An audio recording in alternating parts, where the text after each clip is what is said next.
अस्सलामु अलैकुम वरहमतुल्लाहि वबरकातुहू। रब्बी इश्रह ली सदरी व यस्सिर ली अमरी वहलुल उक़दतम मिन लिसानी यफ़क़हू क़ौली। बेटा ये ऑनलाइन बताइएगा, गूंज तो नहीं आ रही आवाज के अंदर?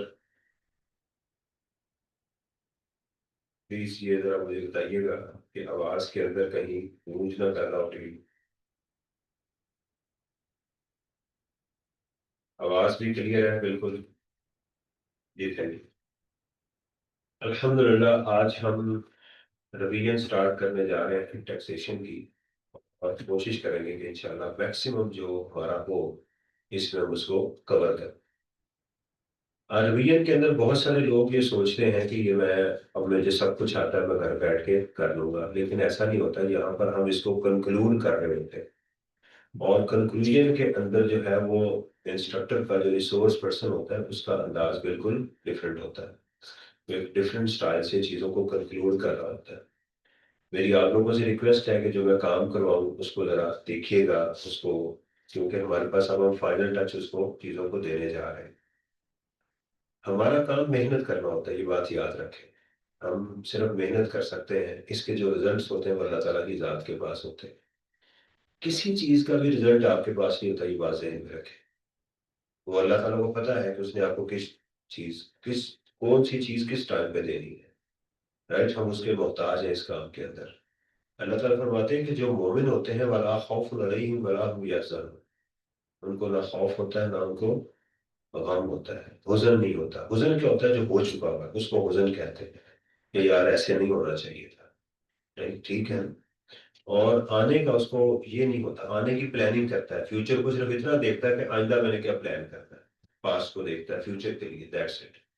और उसे पता होता है कि मैंने काम ठीक करना, तो इंशाल्लाह अल्लाह ताला मुझे फ्यूचर में इसकी इज्जत लाजमी देगी, क्योंकि सीए एक ऐसा फील्ड है जिसके अंदर प्लस माइनस चलता है। हमने ये चीजें फेस की हुई है, इसलिए हमारा काम क्या है? मेहनत करना। वो कहते हैं ना कि माली दा कम पानी लाना ते भर भर मशका लावे पावे, मालिक दा कम फल फूलाना लावे या ना। आपका काम है मेहनत करना, आपका हमारा काम है हम अपनी ऑप्टिमम लेवल के पर। हमारे नबी की सीरत भी यही, आप सल्लल्लाहु अलैहि वसल्लम ने हमेशा यही किया कि जाके अपनी पूरी तैयारी की, जंग की सही स्ट्रेटजी बनाई, तो उसमें जो कुछ भी हुआ फिर अल्लाह की रजा पे, ठीक है या अल्लाह तुझे जो पसंद था हम उस पे राजी हैं। देखे ना, वक़्त का नबी है, फरिश्ते उतरते हैं, अल्लाह ताला के साथ डायरेक्ट कांटेक्ट में है, और जंग उहद के अंदर कितने सहाबा किराम शहीद हो जाते।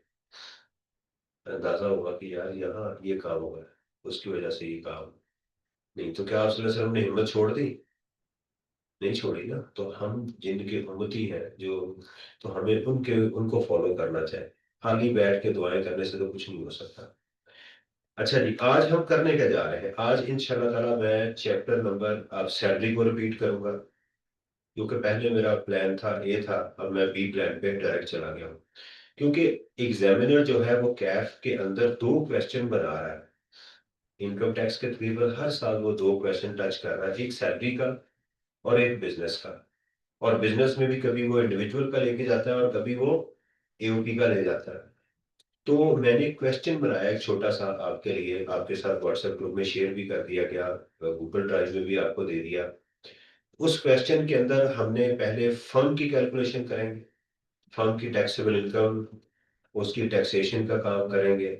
उसके बाद फिर शेयर फ्रॉम एओपी कैलकुलेट करेंगे। फिर उसके बाद हम क्या करेंगे, इसके अंदर जाके फिर इंडिविजुअल की कैलकुलेशन करेंगे। इस क्वेश्चन के अंदर मैंने बिजनेस की एडजस्टमेंट, सेक्शन 21 की एडजस्टमेंट, बैड डेट्स की एडजस्टमेंट, प्रोविजन की एडजस्टमेंट, उसकी अपना डेप्रिसिएशन की एडजस्टमेंट्स, अमोर्टाइजेशन की एडजस्टमेंट्स उसके अंदर, ठीक है, वो डाल दी। सेक्शन 21 की अच्छी खासी एप्लीकेशन इसके अंदर आ गई। ब्रॉड फॉरवर्ड लॉसेस को मैंने यहाँ पर टेस्ट किया, फॉरेन लॉसेस को, फॉरेन सोर्स इनकम को, सेपरेट ब्लॉक ऑफ इनकम को, टैक्स क्रेडिट्स को, ज़कात को, इस तरह से वो चीजें, डिविडेंड प्रॉफिट जो हो गया, प्रॉफिट नॉर्मल में कब जाएगा, सेपरेट ब्लॉक में कब जाएगा। तो एक अच्छा एक क्वेश्चन जिसके अंदर के आपके अच्छे खासे कॉन्सेप्ट जो है वो सारे के सारे क्लियर होंगे। बड़ी तसल्ली के साथ करेंगे। आपसे रिक्वेस्ट है कि साथ साथ इसको कीजिएगा। इस क्वेश्चन को आपने इसकी हार्ड कॉपी आप कहीं से करवा लीजिएगा, राइट, ताकि आपके पास ये हो, जब आप इसको रिवाइज करें एग्जाम वाले दिन भी, तो इस क्वेश्चन को रिवाइज करेंगे तो आपके 3-4 चैप्टर इस एक क्वेश्चन से इंशाल्लाह ताला वो रिवाइज हो जाएंगे। बड़ा जबरदस्त क्वेश्चन है। मैंने ये इसको तैयार किया हुआ है। इसके अंदर मैंने चैट जीपीटी से भी मैंने हेल्प ली है, यानी उसका अच्छा इस्तेमाल किया है। उसके अंदर मैंने खुद भी अपनी इनपुट भी दी। चैट जीपीटी देखें, चैटबॉट कुछ भी नहीं है ना जब तक कि आप उसको इनपुट नहीं देंगे। तो इसलिए वो सारे सर्कमस्टांसिस को लेते हुए अगर उसमें कहीं मुझे मॉडिफिकेशन करनी पड़ी तो हम वो कर भी लेंगे। सबसे पहले मैं आपको पूरा मॉडल बताऊंगा, उस मॉडल में फिर डेटा फीड कैसे करना उसको लेकर चलेंगे ताकि आपको पहले उसका पता चल जाए। सही है। मैं आपके साथ स्क्रीन को शेयर करता हूँ।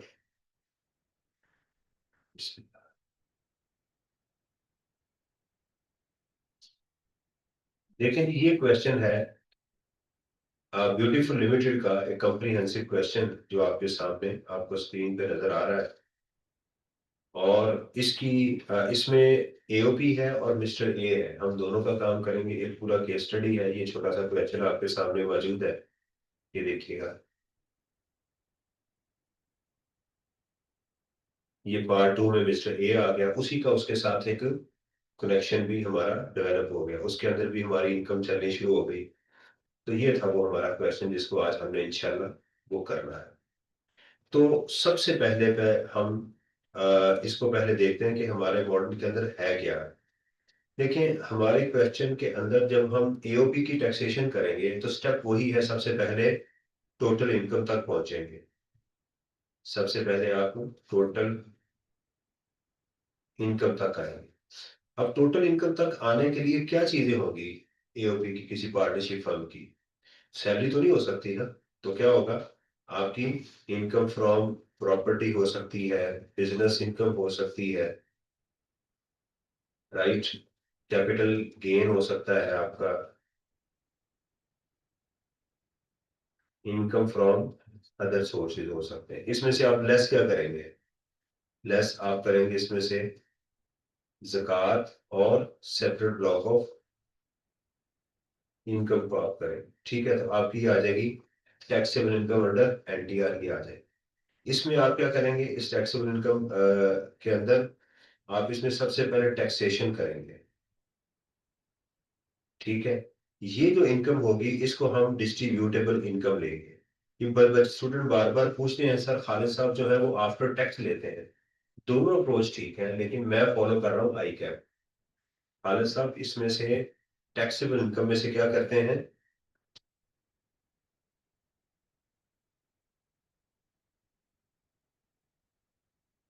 ये हमारी टैक्सेबल इनकम है।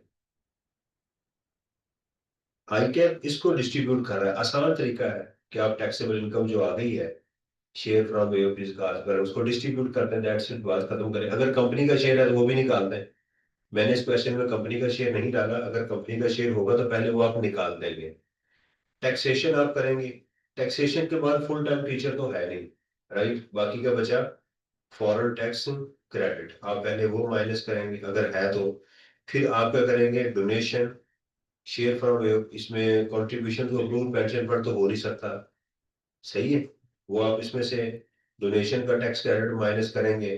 फिर आप इसको यहाँ पर जाके जो इनकम आएगी इसको आप टेस्ट करेंगे 113 के साथ, मिनिमम टैक्स के साथ। ये वाला जो अमाउंट आएगी कि क्या उसकी एप्लीकेशन यहाँ हो तो रही नहीं। फिर इसमें आप यहाँ पर जाके ऐड करेंगे tax on separate block of income, right. और यहाँ से आप लेस करेंगे विद होल्डिंग टैक्स। सही है। ये वाला काम होगा पहले। एओपी की टैक्सेशन यहाँ तक आएगी। एओपी की टैक्सेशन करने में जब हम इंडिविजुअल की काम करेंगे तो इंडिविजुअल में एडिशनली यहाँ क्या आ जाएगा? सैलरी भी हो सकती है। इंडिविजुअल का भी यही टेम्पलेट होगा। उसकी भी टोटल इनकम आएगी, ज़कात आएगी, टैक्सेबल इनकम तक आएंगे।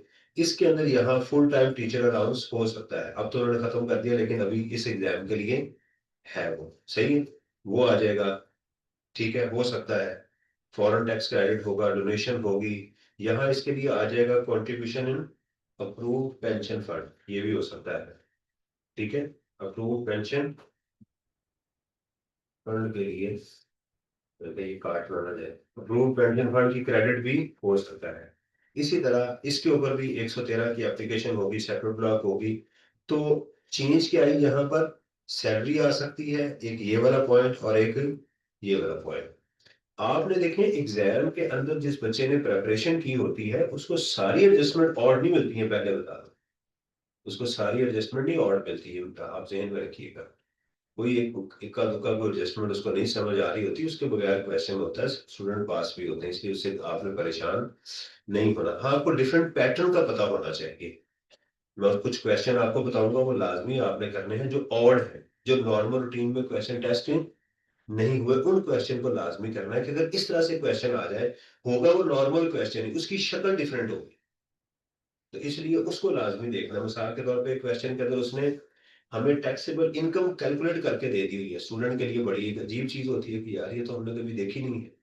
फिर एक क्वेश्चन ऐसा है जिसके अंदर उसने रिसीट एंड पेमेंट दे दिया होगा, उसने प्रॉफिट एंड लॉस अकाउंट बना के नहीं दिया होगा। वो इस तरह, तो वो चीजें जो है कम अज कम हमें पता होनी चाहिए। चीजें आपको आती हैं, सिर्फ आपने देखना है कि अब मुझे डेटा मिलेगा कैसे। मैं मुझे इस बात पे शक नहीं है, अगर आप इमरान शहजाद के स्टूडेंट हैं तो मुझे इस बात पे बिल्कुल शक नहीं है कि आपको आता नहीं है, मुझे पता है कि आपको आता है। अब आपने उसकी डिफरेंट शक्ल मिलनी है कि मुझे चीज मिलेगी कैसे। समझ आई ना? देखें रोनाल्डो जो है वो भी बॉल को फेंकता है, सारे बॉल को फेंकते हैं, लेकिन रोनाल्डो को ये पता है कि मुझे बॉल किन किन सिचुएशन में मिल सकती है और मैंने उसको जो है ना वो कैसे पिक करना है। ये होता है एक स्टूडेंट, पास होने वाला जो प्रोफेशनल स्टूडेंट होता है वो क्या करता है कि वो देखता है मुझे बॉल कैसे मिल सकती है, राइट। वो इसी यही चीज उसको पास करवा जाती है। और वो क्या कहाँ से पता चलती है आपको, पास एग्जाम से। मतलब सैलरी अगर एक कंपनी के दो की आ जाए फिर क्या करेंगे। इनकम फ्रॉम प्रॉपर्टी मुझे एक की बजाय किसी बंदे ने दो बिल्डिंग अगर रेंट आउट करनी है फिर क्या होगा। बंदा स्विच कर गया तो फिर क्या होगा। इन चीजों को देखना है ना। तो ये चीजें जो है ना हमने साथ में वो सीखनी है, क्योंकि पहले मैं मेन आपको फ्रेमवर्क क्वेश्चन करवाऊंगा, फिर उनके ऊपर हम बात करेंगे कि ये स्टाइल एग्जाम में है तो आपने इसको हैंडल कैसे करना है। इंशाल्लाह ताला उससे बाहर नहीं होगा। ठीक है जी। ले जी। अच्छा, उसके बाद ये होगा कि शेयर फ्रॉम एओपी हमारा स्टाइल क्या होता है। शेयर फ्रॉम एओपी में जब आप वर्किंग बनाते हैं शेयर फ्रॉम एओपी, तो उसके लिए आप क्या करते हैं, मेंबर्स इधर लिखते हैं, मिस्टर मिस्टर एक्स है, मिस्टर वाई है और मिस्टर, ये आप एक कॉलम बनाते हैं टोटल का। ठीक है। यहाँ पर आगे उसकी जो आपने ड्यूरिंग द ईयर सैलरी दी थी, उसको कोई आपने इंटरेस्ट पे किया था, उसके बिजली के बिल दिए थे, ये सारी डिस्ट्रीब्यूशन आप मुख्तलिफ मेंबर्स में ये कर देते हैं। करने के बाद आप इनको इधर लिख लेते हैं। यहाँ पर आप वो अमाउंट लिखते हैं जो डिस्ट्रीब्यूटेबल इनकम होती है, जो टैक्सेबल इनकम होती है एओबी की। और यहाँ से क्या करते हो आप इसको डिफरेंस करते हो। मिसाल के तौर पे अगर यहाँ 200 है और यहाँ 50 आपने कर दिया, यहाँ भी 50 है और यहाँ पर आपने 20 कर दिया, कितना हो गया ये 120। तो यहाँ क्या आएगा, यहाँ से आप 80 लिख के, ये जो आपने यहाँ इसकी रेशो लिखी होगी ना पार्टनरशिप की, उसके अकॉर्डिंगली आप इस 80 को यहाँ डिस्ट्रीब्यूट कर देंगे। सही है। इसको हम बोलेंगे शेयर फ्रॉम एओपी। तो उस मेंबर के लिए जिस मेंबर की इनमें से किसी की नॉर्मल टैक्सेबल इनकम हो, क्या हो, सेपरेट ब्लॉक के अलावा कोई इनकम हो, तो उसके लिए इस शेयर फ्रॉम एओपी को कंसिडर किया जाएगा। अदरवाइज अगर उस मेंबर की इसके अलावा कोई और इंफॉर्मेशन नहीं है तो हम क्या करेंगे, उसको इग्नोर कर देंगे। क्योंकि ये वाली इनकम क्या होती है, बेसिकली एग्जाम्ड होती है। ये क्या होती है, एग्जाम। तो अगर इसकी है इस सेपरेट ब्लॉक में इनकम फर्ज करें दो की, तो इनके लिए इसका कोई फर्दर इम्पैक्ट नहीं आएगा, वो अपनी सेपरेट ब्लॉक ऑफ इनकम के ऊपर सेपरेट टैक्स ही वो पे करेंगे। अच्छा, दूसरी बात कि सर डिस्ट्रीब्यूटेबल इनकम में सेपरेट ब्लॉक ऑफ इनकम आती है, नो, क्योंकि हमने ये देखें यहाँ से सेपरेट ब्लॉक ऑफ इनकम को निकाल दिया हुआ है, ज़कात को यहाँ से क्या कर दिया हुआ है, निकाल दिया हुआ है। उसके बाद वाली जो इनकम है वो हम डिस्ट्रीब्यूट करने जा रहे हैं। सर टैक्सेबल इनकम में से टैक्स माइनस करके नहीं, खालिद साहब टैक्स माइनस करते हैं, खालिद पेटी वाला वो टैक्स माइनस करते हैं। एक सुप्रीम कोर्ट की एक जजमेंट है जिसको वो फॉलो करते हैं, राइट। दूसरी जजमेंट भी मौजूद है कि आप इसको डिस्ट्रीब्यूट कर दें। मैं वही जो आई कैप की किताब है और आई कैप के जो सोल्यूशन है मैं उसी को फॉलो कर रहा हूँ। खालिद साहब भी ठीक कर रहे हैं, खालिद साहब भी, उनका भी ठीक है, लेकिन ये डिफरेंस ऑफ ओपिनियन है जो मैंने आपको पढ़ाया था, reference to the high court. ये वाली चीजें होती हैं जो हाई कोर्ट में प्रेजेंट की जाती हैं कि जनाब इसको यहाँ इसको लें या उसको लें। क्योंकि अगर आप इसको लेंगे तो टैक्स पेयर को नुकसान है, इसमें से टैक्स माइनस करके लेके जाएंगे तो कम इनकम जाएगी, फायदा होगा। तो खालिद साहब टैक्स पेयर के प्रैक्टिकल अप्रोच को लेके जा रहे हैं, खालिद साहब प्रैक्टिकल अप्रोच को लेके जा रहे हैं कि प्रैक्टिकली ऐसे करें आप, इसके उसको के, ये वो चीज थी जो हमने वो करनी है। अच्छा जी, अब इसी पैराए में हम इसको देखेंगे इंशाल्लाह। और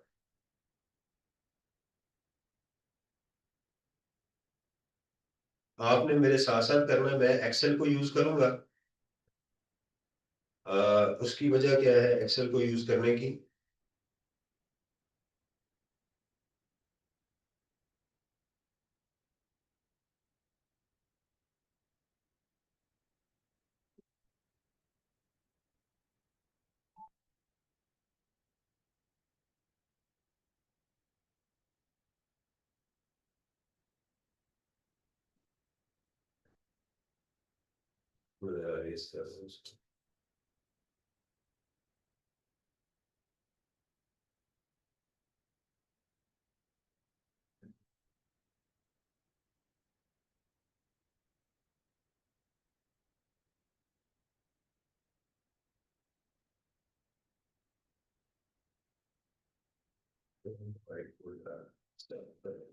अच्छा, आपने मेरे साथ साथ इस क्वेश्चन को जहां ना समझ आए मुझे आपने पूछ लेना कि सर मुझे इस चीज को एक्सप्लेन कर दें ताकि हम उसको वो कर लें।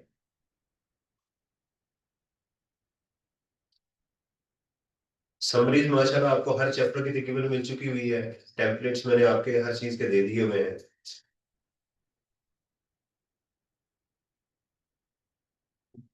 और YouTube के अंदर मैंने आपको बताया था कि मैंने ये सारी वीडियो जो है वो कहाँ प्लेस कर रहा हूँ।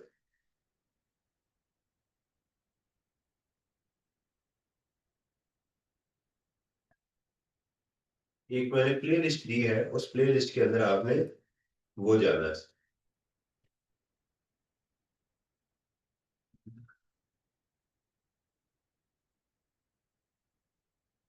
ये वीडियो जरा सुन लीजिएगा, ये मैंने कुरान पाक को पढ़ने का 21 मिनट की 28 मिनट की है, इसमें मैंने कुरान पाक को पढ़ने का तरीका क्या है वो बताया हुआ है। प्ले लिस्ट में आप जाएंगे, यहाँ पर मेरे चैनल में जाके आप प्ले लिस्ट में जाएंगे। प्ले लिस्ट में ये टैक्स स्पेशल के अंदर आपने जाना है। ये आज की वीडियो में मैं इसी के अंदर ही वो अपलोड कर दूंगा। इसके अंदर आप जाएंगे तो डे वाइज इसमें आपको वीडियोस मिलेंगे।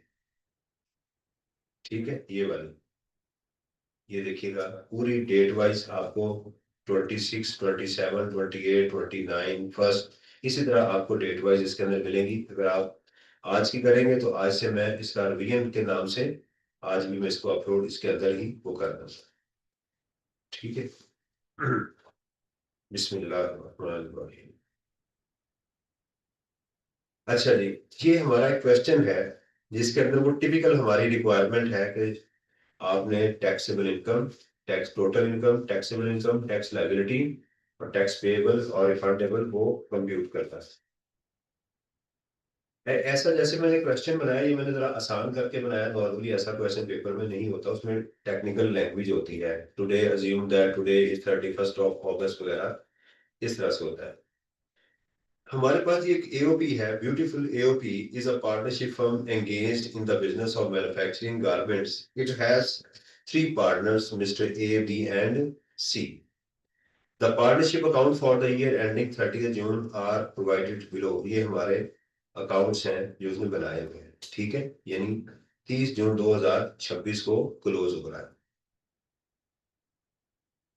Mister A is also chief executive of an unlisted company. जो मिस्टर ए है वो एक अनलिस्टेड कंपनी है, उसमें भी काम करता है, multinational company, and earns income from multiple sources in his individual capacity. The other two partners have no other income beside their share from AOP. इसका मतलब ये है कि मिस्टर बी और सी की जो शेयर फ्रॉम एओपी आएगा वो क्या होगा, एग्जाम्प्ट होगा। रिक्वायरमेंट क्या है, एओपी की टैक्सेशन भी करनी है और मिस्टर ए की भी करनी है। पार्टनरशिप फर्म आ गई जी, ब्यूटीफुल एंटरप्राइजेज आ गई। कमेंसमेंट डेट इज 1 जुलाई 2025 जो है उन्होंने यहाँ पर इसको काम किया है। Income statement for the year ending, ये उन्होंने इनकम स्टेटमेंट हमें दी है। अच्छा, इसके अंदर मेरा ख्याल है नोट शायद गलत लगे हुए हैं, ये नोटों को आप जरा थोड़ा सा साइड में रखें क्योंकि इन्फ्लेशन काफी ज्यादा है। सेल है जी हमारे पास 149 मिलियन की। क्या इसमें आपको किसी आपकी डायरेक्शन सेट की है किस तरह जा रहे हैं? हाँ जी, मिनिमम टैक्स की तरफ, यानी इसका मतलब अगर एग्जामिनर नहीं कहेगा तो इसके ऊपर मैं मिनिमम टैक्स 113 के अंदर अप्लाई करूंगा। वो क्या है, eight the rate of 1.25% of the turnover. अगर एग्जामिनर कहेगा कि मिनिमम टैक्स को इग्नोर करें तो फिर मैं इग्नोर करूंगा। अदरवाइज अगर हमारी सेल जो है वो 100 मिलियन से इंक्रीज कर जाए तो वहां पर मिनिमम टैक्स की एप्लीकेशन होती है। कहाँ होती है, सेपरेट ब्लॉक से पहले। जो आपकी टैक्स लायबिलिटी आएगी सेपरेट ब्लॉक से पहले, वहां आप इसकी एप्लीकेशन वो करेंगे। अगर मैं बॉटम से चलूं टैक्स पेएबल, तो टैक्स पेएबल के ऊपर क्या होता है, विद होल्डिंग टैक्स। उससे ऊपर क्या होता है, सेपरेट ब्लॉक ऑफ इनकम। तो उससे ऊपर ये पड़ी हुई अमाउंट होगी। कॉस्ट ऑफ सेल है जी हमारे पास। कॉस्ट ऑफ सेल में नॉर्मली क्या होता है, ओपनिंग क्लोजिंग स्टॉक की एडजस्टमेंट आ सकती है, उसका हमें पता है।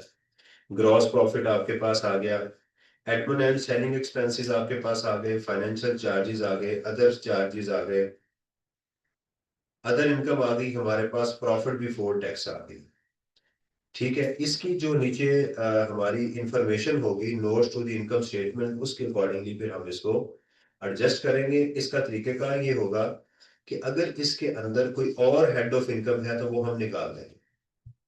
कोई और हेड ऑफ इनकम है तो उसको यहां से एज इट इज निकाल देंगे, नंबर वन। और इसके अंदर जो एक्सपेंसेस होंगे जो किसी और हेड ऑफ इनकम के होंगे वो भी निकाल देंगे, यानी अदर हेड्स ऑफ इनकम की इनकम प्लस एक्सपेंसेस दोनों यहां से माइनस कर देंगे। इनकम इसमें ऐड हुई होगी उसको माइनस कर देंगे, और एक्सपेंसेस क्या होंगे, माइनस होंगे, उनको हम फिर उनको अपने हेड में लेकर जाएंगे। इसी तरह दूसरी चीज इसमें हम करेंगे कि बिजनेस के वो एक्सपेंसेस जो अलाउ नहीं है, बिजनेस के वो एक्सपेंसेस जो अलाउ, उनको भी यहाँ से एडजस्ट करेंगे, उनको भी पहले यहाँ ऐड बैक करेंगे। प्लस जो डिप्रिसिएशन अगर सही वाली भी ऊपर कहीं हुई हुई है तो उसको भी निकाल देंगे, क्योंकि वो बाद में माइनस करेंगे। वो करने के बाद जब आप यहाँ पहुंचेंगे तो उसके बाद यहाँ अगर ब्रॉड फॉरवर्ड लॉसेज हुए पहले वो एडजस्ट करेंगे, राइट। फिर हम अपने बिजनेस को आगे लेकर चलेंगे। तो ये हमारा एक पहला पड़ाव होगा जिसके ऊपर हम पहुंचेंगे, यानी बेस कैंप वन हमारा ये होगा। बिजनेस के बाद बाकी हेड्स ऑफ इनकम तो उसके अकॉर्डिंगली लेकर चले। कहता जी cost of sale on 1 July used machinery was imported from China for rupees 1.5 million। ठीक है, ये यहाँ लफ्ज इंक्लूडेड होना चाहिए था। कहता उसने कॉस्ट ऑफ सेल में 15 लाख रुपए की मशीनरी डाल दी हुई है, जो कि क्या है, कैपिटल एक्सपेंडिचर है। क्या है, इसको यहाँ पर ऐड कॉस्ट ऑफ सेल में, अगर कहीं कॉस्ट ऑफ सेल में ऐड है तो क्या हुई है, ये माइनस हुई। कॉस्ट ऑफ सेल एक्सपेंस है ना, अगर कहा जाए कोई चीज कॉस्ट ऑफ सेल में ऐड है तो प्रॉफिट में से क्या हुई है, माइनस हुई है। तो क्या कर देंगे, इसको ऐड करेंगे। तो इसके दो ट्रीटमेंट हो गई यहाँ पर, पहले इसको हम ऐड करेंगे क्योंकि कैपिटल एक्सपेंडिचर है, दूसरा बाद में जाके इसके ऊपर इनिशियल अलाउंस और डिप्रिसिएशन चार्ज करेंगे। तो डबल स्टेप इसका ये होगा, करेंगे बाद में इस okay. Depreciation at the rate 15% charge for the whole year is included in the cost of sale. अब ये एक अजीब सिचुएशन है, कहता है जी हमने डिप्रिसिएशन भी चार्ज कर दी है कॉस्ट ऑफ सेल के अंदर, तो इसको क्या करेंगे हम यहाँ पर ऐड बैक करते हैं। क्या करेंगे, अच्छा अब ये नहीं बताया गया कि ये डिप्रिसिएशन कौन सी है, तो खुद से अज्यूम नहीं करेंगे कि ये काउंटिंग डिप्रिसिएशन। डिप्रिसिएशन खुद से हम अज्यूम नहीं करेंगे। मुझे लगता है कि इसी की डिप्रिसिएशन को भी अकाउंटेंट ने दो गलतियां यहाँ की, राइट। एक तो मशीनरी को भी माइनस कर दिया प्लीज, उसकी बाद प्लस उसकी डिप्रिसिएशन को भी कर दिया हुआ है, तो हम यहाँ उसको ठीक करें। इस ओके, समझ आ रही है। अकाउंटेंट ने दो गलतियां की। उसने अकाउंटिंग में भी उसने असूल गलत अडॉप्ट किया हुआ है। टैक्स की तो बात की बात, उसने अकाउंटिंग में भी काम गलत किया है। तो हमारा ताल्लुक तो अकाउंटिंग के साथ नहीं है ना। तो हम क्या करेंगे, इसको भी ऐड बैक कर देंगे, इसकी 15% डिप्रिसिएशन को भी ऐड बैक कर देंगे, दोनों को यहाँ ऐड करेंगे। Admin and selling expenses include, कहता है एडमिन और सेलिंग एक्सपेंसेस में शामिल है ₹975 paid for purchase of computer software, उसकी 12 साल लाइफ है। इसको भी ऐड बैक कर देंगे और इसके ऊपर क्या करेंगे, अमोर्टाइजेशन जो है वो चार्ज होगी। 250 feasibility study cost issued prior to the commencement of the business. ये क्या है हमारी, ये भी कैपिटल एक्सपेंडिचर है, इसको भी करेंगे। और इसकी भी हम क्या करेंगे, अमोर्टाइजेशन करेंगे एट द रेट ऑफ 20% जो है। Salary to mister A, salary to mister B, इसको भी ऐड बैक करेंगे। इसको यहां भी ऐड करेंगे, प्लस इसका डबल ट्रीटमेंट ये होगा कि जब शेयर फ्रॉम एओबी कैलकुलेट करेंगे तो वहां भी इसको लेकर चलेंगे। क्योंकि सेक्शन 21 में कहता है कि अगर आप पार्टनर्स को कुछ पेमेंट कर देते हो तो वो आपको अलाउ नहीं है। एक दूसरा, शेयर फ्रॉम एओपी को आपने जो उनको शेयर देना था उसका कुछ हिस्सा साल के दौरान ही डिस्ट्रीब्यूट कर चुके हुए, इसको भी लेकर चलेंगे। सही नजर नहीं आ रहा? ये इनकी मैं बात कर रहा हूँ, 21 पॉइंट की और 21 पॉइंट की। ठीक है, इन दोनों को क्या करेंगे, जब एओपी की टैक्सेशन करेंगे ये वहां पर भी आएगा और आगे जाके एओपी के अंदर भी आएगा, और फिर जब मेंबर की कैलकुलेशन करेंगे इसका ट्रीटमेंट वहां भी आएगा। Electricity bill paid on behalf of mister A ₹600,000, इसका भी वही ट्रीटमेंट होगा। अच्छा जी, electricity bill of mister B, इसका भी वही ट्रीटमेंट होगा। तो चार आइटम्स को जी उसको भी ऐड बैक करेंगे, मैंने बताया ये कैपिटल एक्सपेंडिचर है, प्री कमेंसमेंट एक्सपेंडिचर है। नहीं, प्री कमेंसमेंट एक्सपेंडिचर सेक्शन 25 में चले जाते हैं ना। Pre commence any expenditure incurred before the start of the business. फिर उसके बाद लॉ ने कहा कि तीन और चीजें इसमें ऐड करते हैं। कॉस्ट ऑफ फिजिबिलिटी, वो बेचा बिजनेस से पहले है या बिजनेस के बाद है, वो वाली। और उसके बाद ट्रायल प्रोडक्शन, और तीसरी चीज क्या थी, प्रोटोटाइप्स, कॉस्ट ऑफ प्रोटो। तो तीन चीजें और भी लॉ ने कही है कि आपके कैपिटल एक्सपेंडिचर है, इसका रेट 20% है, वो भी आप करेंगे। Financial charges include 80,000 for a vehicle obtain on lease from a leasing company. ठीक है, उसके 80,000 रुपये हमने उसका वो चार्ज यहाँ पर वो कर दिया हुआ है। ठीक है, ये किस चीज का है अभी हमें इसका पता नहीं है। कहता cost of vehicle was this and depreciation is this included in the Edmund expense. उसने पूरी गाड़ी भी डाल दी है एडमन एक्सपेंसेस में, क्या की है, माइनस हुई है ना। इसको भी ऐड कर देंगे, इसको भी वो कर देंगे। अब ये जो 80,000 है ये क्या चीज है, ठीक है, इसका क्या है। अब हम देखेंगे कि ये एक्चुअल लीज रेंटल, ये मुझे नहीं पता इसका जो है ना, मैं इसको जरा, इसको भी हम फिलहाल मुझे नहीं पता रहा कि ये क्या चीज है, उसको भी मैं ऐड कर देता हूँ। तो actual lease rental paid ₹300,000 not included in the financial charge. तो जी एक मिनट, ये हमारा माइनस होना चाहिए। ठीक है, अब जाहिर बात है कि इसकी कोई चीज नहीं है, एग्जाम में तो ऐसे नहीं होगा, मेरे से क्वेश्चन बनाते हुए ये गलती हो गई है कि ये 80,000 क्या है, आप इसमें लिख दें 80,000 is the interest, is the interest for a vehicle obtained on finance lease. ऐसे करें कि उसने तीन चीजें उसने लीज की डाल दी हैं, उसका इंटरेस्ट डाल दिया है, उसकी कॉस्ट को डाल दिया, और उसकी डिप्रिसिएशन भी उसने चार्ज अकाउंटेंट ने कर दी है। तो हमें ये वाला एक्सपेंस अलाउ था, ये वाले एक्सपेंस अलाउ नहीं थे। तो इन तीनों को ऐड करेंगे और इसको क्या करेंगे, माइनस कर देंगे। जी पूछें। Other charges include vehicle running and maintenance, 20% personal use के लिए है। तो 20% इसमें क्या कर देंगे, add. Vehicle running and maintenance allow है, आप जो गाड़ी कारोबार में चल रही है उसका पेट्रोल सब कुछ वो अलाउ है। वो बेशक आपका मुलाजिम यूज कर रहा हो या आप यूज कर रहे हो, ठीक है, वो भी आपको अलाउ है। यानी अगर आप अपने मुलाजिम को गाड़ी देंगे उसके पर्सनल यूज के लिए, तो ये बिजनेस के लिए यूज होती है, जहन में रखिएगा। ये बात गौर करनी है। अगर कार कोई एम्प्लॉय यूज कर रहा है और अपने पर्सनल यूज के लिए, तो बिजनेस का एक्सपेंस वैलिड है, क्योंकि आपने अपने एम्प्लॉय को एक बेनिफिट दिया हुआ है, वो बेशक पर्सनल में करे या कहीं भी करे। लेकिन ये गाड़ी अगर ओनर यूज करेगा अपने पर्सनल यूज में, तो ये आपको अलाउ नहीं होगा। इसमें फर्क होता है, टेक्निकल पॉइंट अगर बात समझ आएगी। आपकी कंपनी के अंदर कोई शख्स आपके एसेट, आपका मुलाजम है, वो अपने पर्सनल यूज में लेके जा रहा है, तो इसको हम ड्राइंग्स नहीं कहते, इसको पर्सनल एक्सपेंडिचर। ये आप अपने लोगों को ये फैसिलिटी प्रोवाइड करते हैं which is valid, very valid. नहीं समझ आ रही? नहीं समझ आई? दोबारा सुनिएगा। मेरे पास एक मुलाजम है, मेरे पास एक मुलाजम है, उसको मैंने गाड़ी दी है, और वो गाड़ी मेरा मुलाजम अपने घर के लिए यूज करता है, ऑफिस के लिए यूज नहीं करता। लॉ इस बात की इजाजत देता है कि आपके जो मुलाजम होते हैं वो आपके एसेट, आप उनको पर्सनल यूज के लिए दे सकते हैं, वो बिजनेस का एक्सपेंस है। वो आपने उसको इसलिए फैसिलिटी दी है क्योंकि वो आपके कारोबार के लिए काम कर रहा है। आप जो उसको खाना देते हैं, ऑफिस में चाय देते हैं, क्या वो एक्सपेंस नहीं है? उसके पर्सनल यूज में ही है ना, बताए ना। भाई जो खा रहा है वो पर्सनल यूज में ही है ना उसके, आपको तो नहीं खिला रहा। तो इस तरह गाड़ी भी है, लेकिन जो ओनर खुद यूज करेगा उसको हम ड्राइंग समझेंगे, वो अलाउ नहीं है। Okay.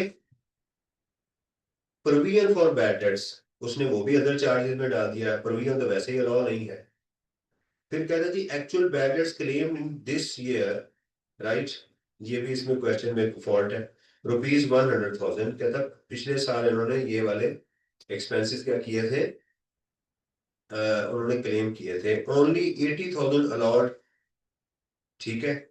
Only we around 50,000 recovered during the year has been included in the other income, और 50,000 से रिकवर हुए उसने उसको अदर इनकम में डाल दिया, तो प्रोविजन आपको डिसअलाउ हो गई। तो आपका असूल क्या है, जो रिकवर्ड है वो उसको ऐड हुए हैं, इसको माइनस करेंगे, और उसके बाद कौन सा है, आलू माइनस एक्ट, ये वाला रूल आप लगाएंगे। अलाउड कितने थे और एक्चुअल कितने, जो डिफरेंस आ रहा है, प्लस है तो प्लस कर दें, माइनस है तो माइनस करते हैं। तो वो सेक्शन देखें, सेक्शन 29 भी इधर आ गया। यहाँ देखें सेक्शन 28 की टेस्टिंग हो गई, तो उसको कैसे लेकर चलना है। Additional information, brought forward losses and allowances. आपके ना जो फर्स्ट पेपर था उसने ना दो दिए थे बैड स्टेट्स, यानी कि 2% से ज्यादा दिए थे, रिकवरी से इतना हुआ है कि 2% का डाटा दिया हुआ है। तो हम क्या करेंगे, दोनों को ज्यादा ट्रीट करेंगे। हाँ, अलग ही करें, और उससे ना कंफ्यूजन क्रिएट नहीं होती। और सर खालिद पेटी वाला ने जी ट्रीटमेंट किया हुआ है, यानी कि पहले वो ऐड करते हैं, फिर वो लेस करते हैं, फिर जो नेट करती है वो नेट वही जवाब आता है जो मेरा आता है। ठीक है, आप देखें, मैं आपको चीज को, मेरा मकसद है चीज को आसान करना। ये मैंने पहले दिन भी क्लेम किया था कि मैं चीजों को आसान करूंगा। देखें, एक ऑथर है, उस ऑथर ने अपने मुताबिक किताब लिखी है, जब वो समझाएंगे तो वो अपने मुताबिक समझाएंगे ना।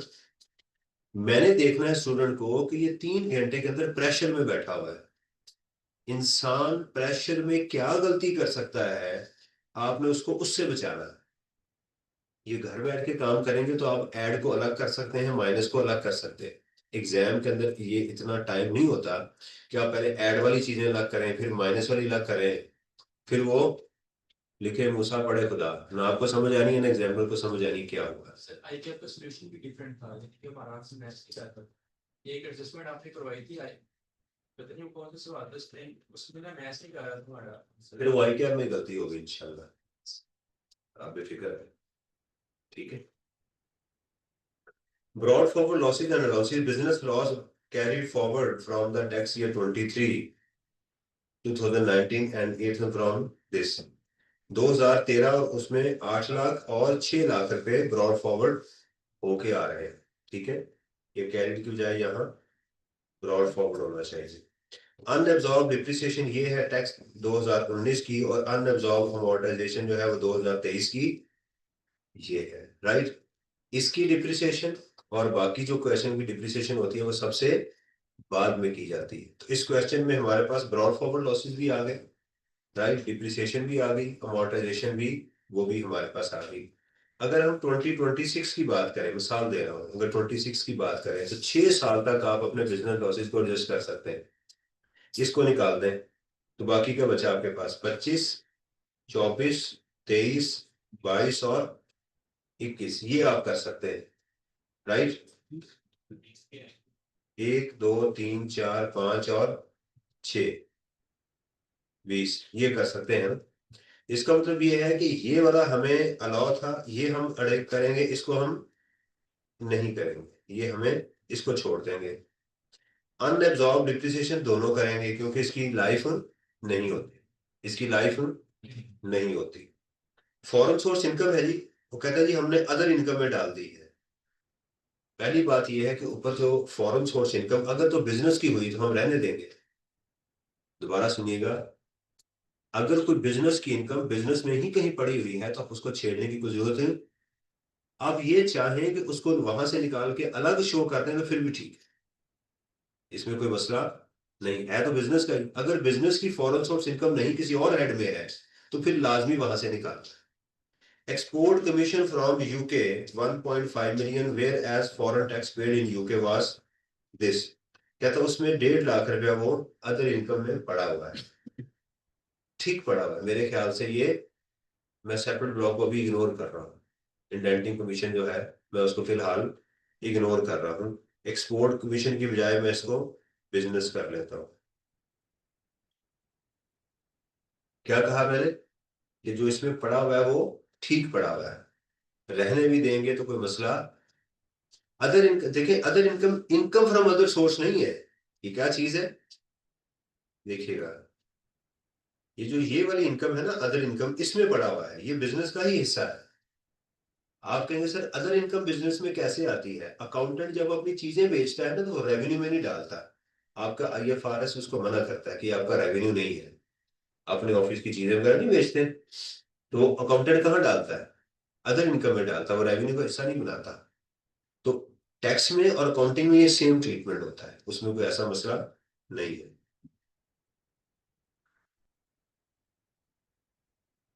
तो समझा कि नहीं भाई, समझ आ रही कि नहीं? नहीं आ रही? अदर इनकम जो प्रॉफिट एंड लॉस अकाउंट में पड़ी होती है, अगर एग्जामिनर कुछ ना बताए तो अकाउंटिंग और टैक्स में वो इनकम फ्रॉम बिजनेस ही कहलाती है, जब तक कि हमें उसमें बता ना दिया जाए। Disposal of share. Packages Limited share acquired on 1st May for 5 million and sold on 15th of Feb 2026 for 7 million. Net gain included in, ये उसने गलत किया है क्योंकि ये कैपिटल गेन था, इसको क्या करना है यहां से हमने वो निकाल देना है। तो नेट गेन कितना हुआ इसका? 2 मिलियन। वो ऐड हुआ तो हम इसको क्या कर देंगे? माइनस करेंगे, प्लस इसको कैपिटल गेन में जाके ऐड करेंगे। पैकेजेस लिमिटेड यहाँ लिखा नहीं हुआ, ये लिस्टेड कंपनी है, तो हम इसको खुद से आपने नहीं लेना एग्जाम में, क्योंकि मैं ये क्वेश्चन मैंने ही बनाया हुआ है, तो इसलिए मैं खुद ही एग्जामिनर भी मैं ही हूँ और इंस्ट्रक्टर भी इस वक्त मैं ही हूँ। तो ये लिस्टेड कंपनी का है, मुझे आप याद कराइएगा, मैं इसको ठीक करके दोबारा नया वर्जन भी आपको दूँ। तो 2 मिलियन जो है वो माइनस करेंगे यहाँ पे और दूसरी एडजस्टमेंट का डालेंगे कैपिटल गेन में लेकर। सेपरेट ब्लॉक भी आ गया। Other income also includes profit on debt 6 million, tax deducted as per law. Price bond winnings 500,000, tax deducted as per law. उसने टैक्स भी प्रॉफिट ऑन डेट के ऊपर टैक्स भी उसने काट लिया हुआ है। ठीक है, अच्छा ये नेट अमाउंट आप नहीं लेंगे, इसको खुद ही समझेंगे ये नेट है। क्यों? क्योंकि एग्जामिनर अगर बताएगा कि ये अमाउंट नेट है तो फिर आप नेट लेंगे। जब उसने सिर्फ आपको बताया कि टैक्स कटा हुआ है इसके ऊपर, तो हम ये समझे कि ये ग्रॉस अमाउंट है। फर्क समझ आ रही है? समझ आ रही है? ये बात क्या है ना कि इस पे टैक्स कटा हुआ है, खुद से वो नेट नहीं हम उसको लेंगे। अगर एग्जामिनर क्लियर कट कहेगा कि ये नेट ऑफ टैक्स है तो फिर ग्रॉस अप करें।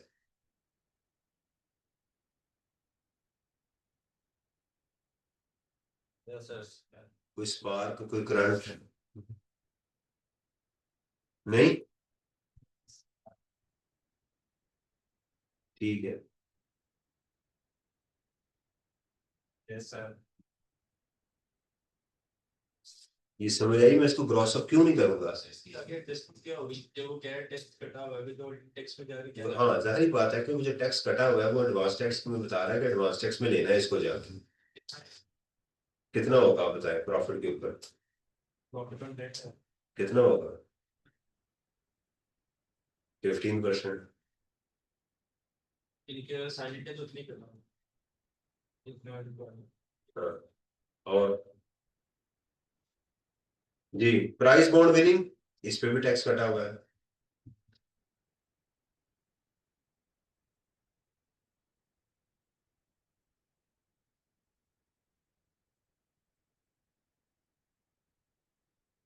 ठीक है जी। Donation and donation to approve non government organisation approve institutions, यहाँ आपको टैक्स क्रेडिट मिलेगा। ज़कात पेड थ्रू बैंक, इसके ऊपर ये डिडक्टिबल अलाउंस है। Withholding tax during the year, contract payment from the customer 8 lakh है। बैंक प्रॉफिट ऑन डेट, ये उसने बता दिया, ये टैक्स जो है इसके ऊपर कटा हुआ है। अब उसने बता दिया है ये जो ऊपर अमाउंट है, इसका मतलब ये है कि जो उसने बताया प्रॉफिट ऑन डेट ये, तो फिर उसने एज पर लॉ नहीं काटा होगा, क्योंकि नीचे अमाउंट जो बता दी है उसने। ठीक है।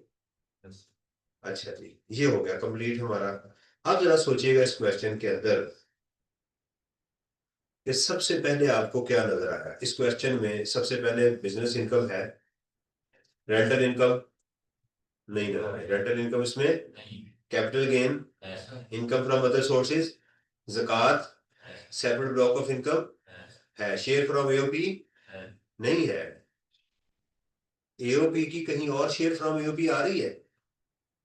एक एओपी किसी और एओपी की मेंबर भी हो सकती है, एक एओपी किसी और एओपी की मेंबर भी हो सकती है, उसका वही तरीका है जो इंडिविजुअल का होता है। ये बात ध्यान में रखिएगा। इस ओके। तो पहले हम एओपी की कैलकुलेशन मुकम्मल करेंगे, नंबर 1। नंबर 2 पे क्या करेंगे जी, शेयर फ्रॉम एओपी कैलकुलेट करेंगे, और नंबर 3 इंडिविजुअल के। ये हमारे 3 स्टेप्स होंगे।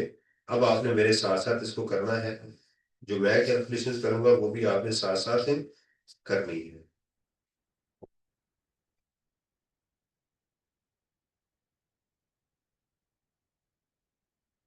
इनकम फ्रॉम अदर सोर्स करी लो, इनकम फ्रॉम अदर सोर्स होगी ना, ओरिजिनल वाली, हाँ जी, ओरिजिनल वाली इनकम फ्रॉम अदर सोर्स होगी ना, फॉरवर्ड वाली। बिजनेस की। हाँ जी। इस पे जो टैक्स पे क्या है हाँ, वो ऐड बैक होगा या नहीं होगा। जब तक हमें एग्जामिनर ये ना बता दे कि ये नेट अमाउंट है, हम उसको ऐड बैक नहीं करते। वो एक इंफॉर्मेशन होती है बस, दैट्स इट। जहां वो बताएगा ये नेट होके आया है, यही तो चीज मैं आपको सिखानी है आज, क्योंकि मिस्टर ए के केस में नेट मैंने अमाउंट दी हुई है ताकि आपको फर्क समझ आ जाए।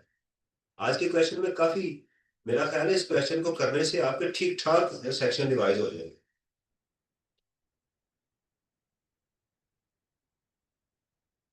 अच्छा जी, अब बोले जी सबसे पहले मैं क्या लिखूं। Beautiful, beautiful AOP computation taxable income and tax payable. अच्छा मेरा मुंह नहीं देखना, आपकी बड़ी मेहरबानी। आपने ये लाजमी मेरे साथ करना है, पूरा टाइम दूंगा आपको। टैक्स ईयर 2026 जो भी दिया हुआ है, सबसे पहले क्या आएगी आपकी बिजनेस इनकम। मैं इसको राउंड ऑफ नहीं करूंगा, क्योंकि मैंने कहा है कि मेरे लिए ये मुश्किल होता है कि ऊपर फिगर 1000 में होती है।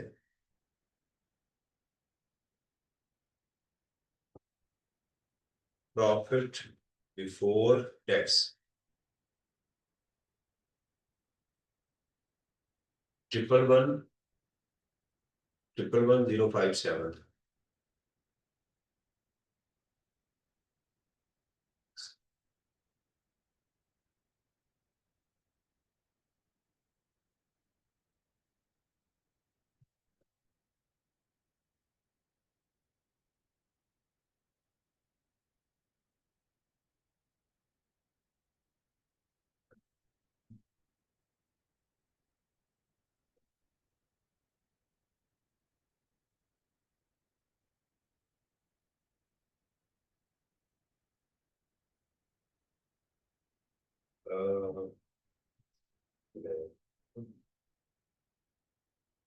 लिख लिया जी।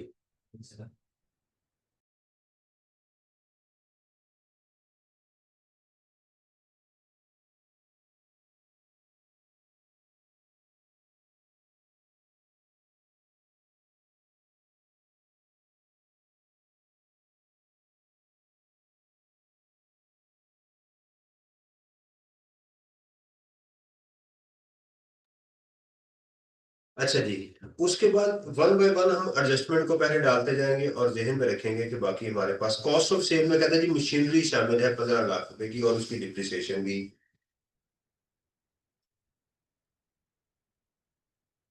एट कॉस्ट ऑफ मशीनरी, बस ये चीजें आपने एहतियात करनी है कि ऐड क्या होनी है और माइनस क्या होनी है। ऐड और machinery, that is 15% of 1.5 million।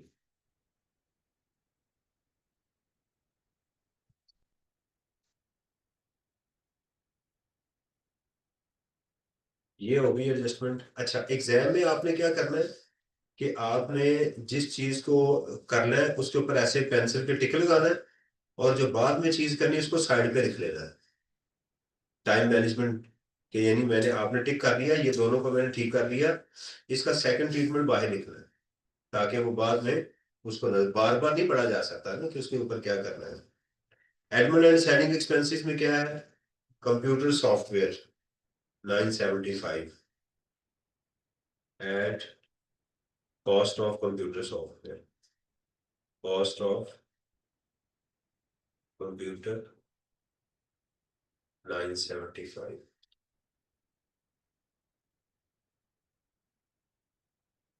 Feasibility study, cost of feasibility study at cost of feasibility study.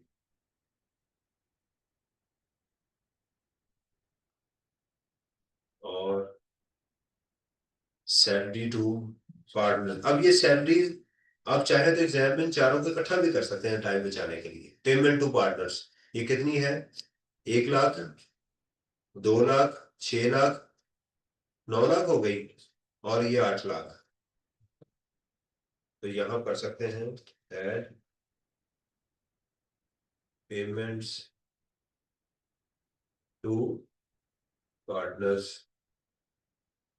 1 lakh, ये लिखें जरूर कि मैं क्या ऐड कर रहा हूँ, प्लस सैलरी पर मंथ है। सैलरी पर मंथ है, पर मंथ कर लेते हैं शाबाश।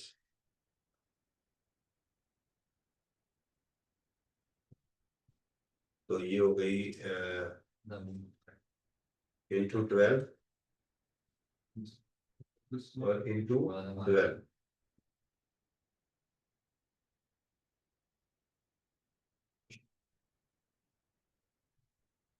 ये हो गई जी मेरे पास 1 2 3 इधर पे 12 जमा।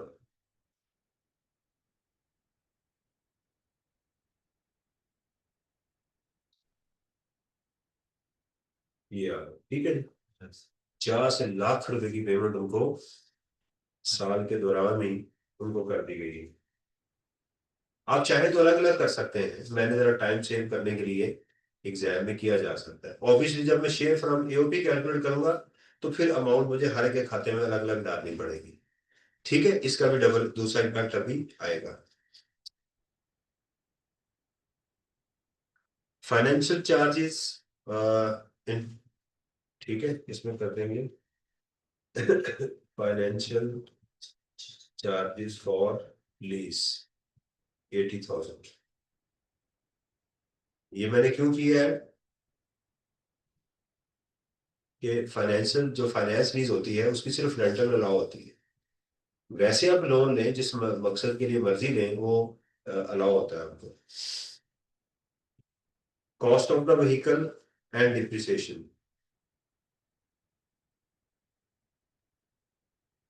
कॉस्ट ऑफ द व्हीकल कितनी है जी, 13 लाख और 260 उसकी डिप्रिसिएशन है।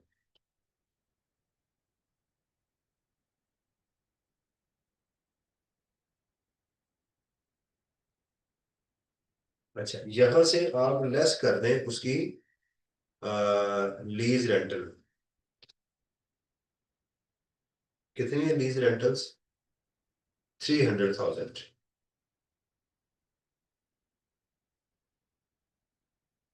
इसका कोई डबल ट्रीटमेंट नहीं होगा क्योंकि इस पे ये अमोर्टाइजेशन तो नहीं है ना ये। सही है, ये कोई अमोर्टाइजेशन नहीं है।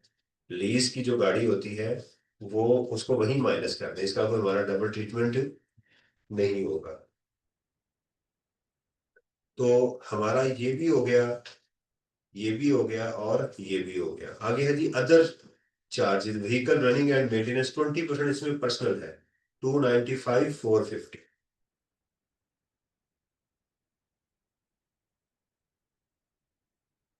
Personal expenses on vehicle, that is 20% of 295 240।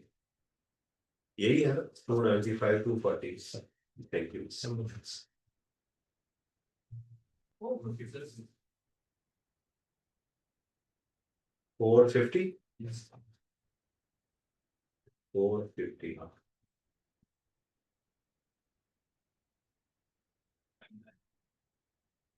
ये भी ऐड हो गया। तो इसको भी मैंने कर लिया। प्रोविजन आ गई जी, provision for bad debts 25,000 add provision for bad debts 25,000। और इससे रिकवरी कितनी हुई थी? 50,000 की। वो लेस करते हैं, लेस रिकवरी ऑफ So ये 5,909 इसका 20%। ये कितना है? 5,909। 295,450 है। Yes, 295,450। 5,909। 295,450। तो यही है। Yes, sir. हाँ? Yes, sir. ये वेरी गुड, ध्यान से करें काम। Yes, sir.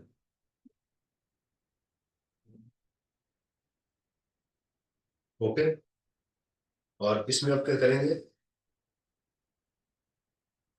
अलाउड क्या करते हैं? Add add bad debts. आप ऐसे भी कर सकते हैं, अलाउड को ऐड करते हैं, एक्चुअल को माइनस करते हैं। ठीक है, या डायरेक्ट करना चाहे डायरेक्ट करते हैं। अलाउड कितने थे इसमें? कितना? Actual bad dates in the year was एक ओनली 80,000 अलाउड, हमें 80,000 अलाउ कर दिए गए थे, ऐसे ही है ना? तो बैड डेट्स अलाउड जो थे वो 80,000 और लेस कर दें एक्चुअल।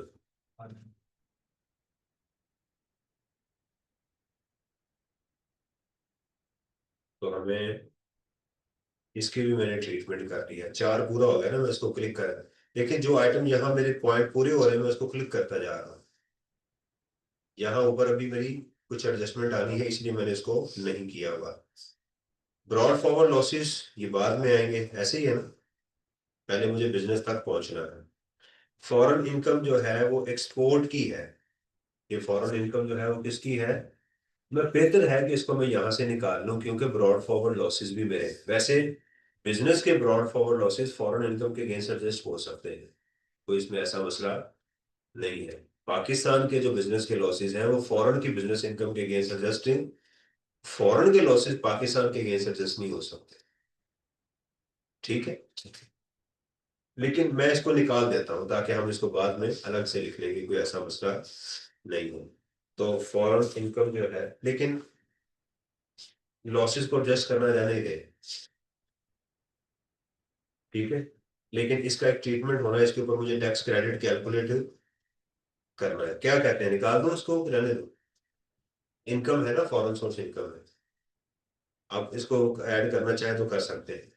डिस्पोजल ऑफ शेयर्स आ गए, तो इसमें मैं करूंगा less disposal of securities, that is 7 million minus 5। ये वर्किंग में आप एम लिख सकते हैं, कोई इतना बड़ा मसला नहीं है।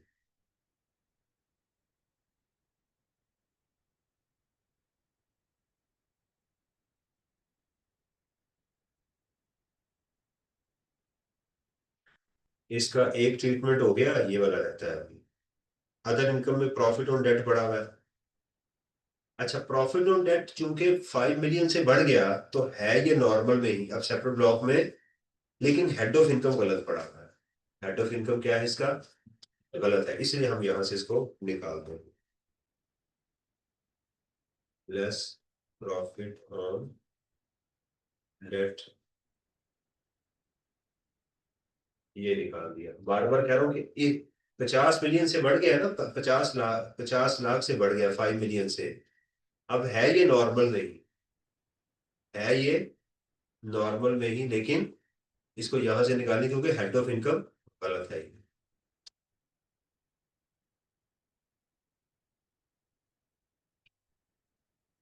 प्राइस बॉन्ड, वो भी ये सेपरेट ब्लॉक की आइटम है। लेस प्राइस बॉन्ड विनिंग्स, कितनी अमाउंट है, 5 लाख। कोई और चीज, विद होल्डिंग टैक्स, ज़कात, डोनेशन, ये तो बाद की चीजें हैं। यहाँ तक अगर आपने कर लिया है तो मुझे बताइएगा, और किसी चीज की ना समझ आई हो वो भी पूछ लें। एक छोटी सी हमने कैलकुलेशन की है अभी। जी। इसके अंदर जो व्हीकल थी वो जो हम अज्यूम करेंगे वो लीज अच्छी व्हीकल है।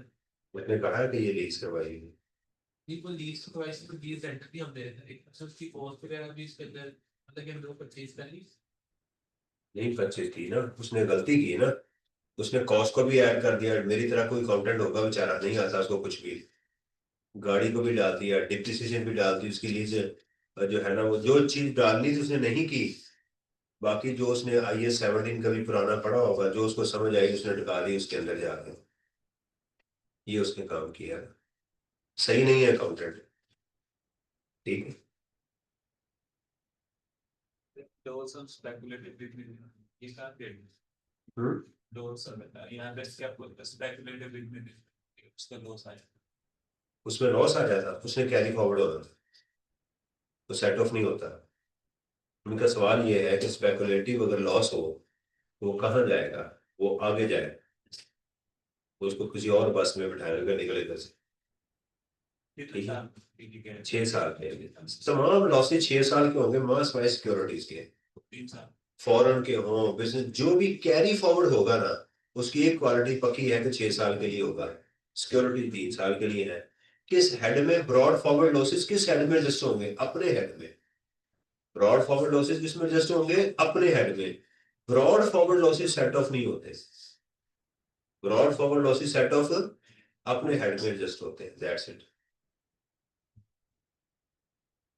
और जी, इट्स ओके। कोई आइटम तो नहीं रह गई, कोई रह तो नहीं गया। हम्म। लिखा तो नहीं आपने, मैं देख रहा हूँ कुछ बच्चे जो है वो बस मुझे देख रहे हैं, तो मुझे सर आपके ऊपर एतमाद है, हमें आप टेंशन ना लें इस बात की। आपने जो किया वो ठीक ही किया होगा।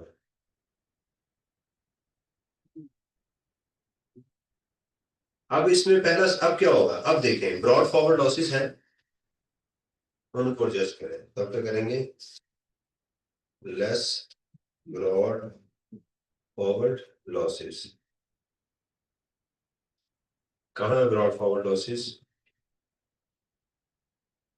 8 लाख है ना,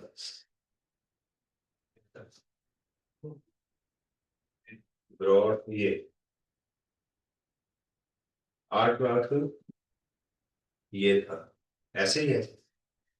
और ये अनएब्जॉर्ब, लेकिन इनको तो हम इस अपने इसके साथ एडजस्ट कर देंगे ना। दूसरा इसके ऊपर रूल ये है कि अगर इनकम 10 मिलियन से बढ़ जाए तो ब्रॉड फॉरवर्ड जो डिप्रिसिएशन होती है वो उसको 50% से ज्यादा एडजस्ट नहीं कर सकती, क्योंकि हमारी इनकम तो 111 मिलियन है। तो हमारी अब जो अनएब्जॉर्ब डिप्रिसिएशन है वो तो बेचारी उसके खाते में कुछ भी नहीं है, तो सारी की सारी एब्जॉर्ब हो जाएगी। ये रूल एक और रूल है, क्या कहता है वो, कि अगर आपकी इनकम 10 मिलियन से बढ़ जाए, जो कि है इस केस में 111 मिलियन है, तो जो अनएब्जॉर्ब डिप्रिसिएशन होती है वो इस इनकम को 50% तक कम कर सकती है। कितना कर सकती है? तो ये तो कुछ भी नहीं है, ये दूसरे 15 लाख है। तो हमारी इनकम का अगर आप 50% है 111 मिलियन का, तो 55 मिलियन के करीब बन रहा है। तो इसलिए ये सारी की सारी उसमें एब्जॉर्ब हो जाएगी। वो रूल यहाँ पर रिस्ट्रिक्शन वाला अप्लाई नहीं होगा। सही है। अब इसमें ऊपर देखिएगा कौन कौन सी चीजें जो सबसे पहले हम ब्रॉड फॉरवर्ड लॉसेस को एडजस्ट करेंगे।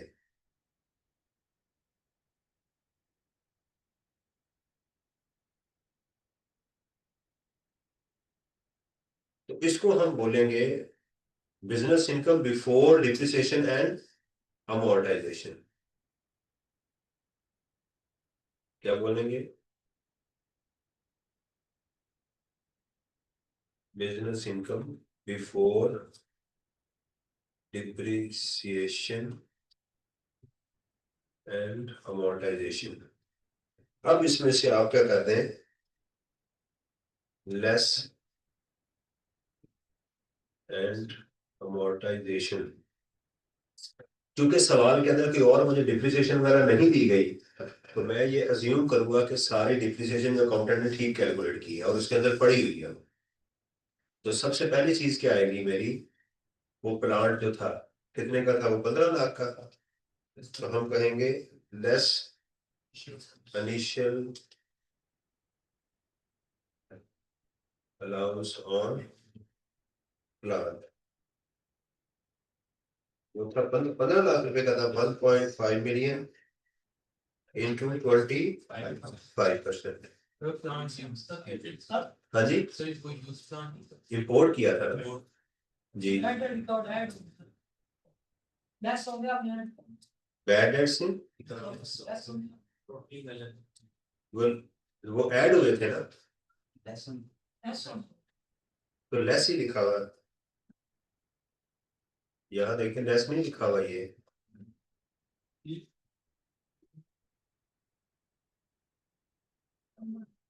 लेस ही लिखा हुआ है। तो लेस ही किए, ठीक है। तो ये आ गया जी 15 लाख इंटू 0.25। फिर इसके ऊपर क्या करेंगे, डिप्रिसिएशन ऑन प्लांट। वो कैसे होगी, 1.5 मिलियन माइनस 375K इंटू 15%। आ जाएगा ये कितना आ जाएगा, 15 lakh minus initial allowance into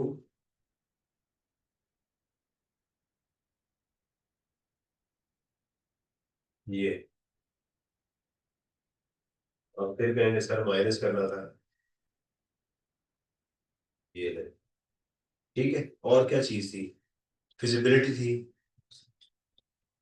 cost of feasibility जो मुझे याद पड़ता 250 थी इंटू 20%।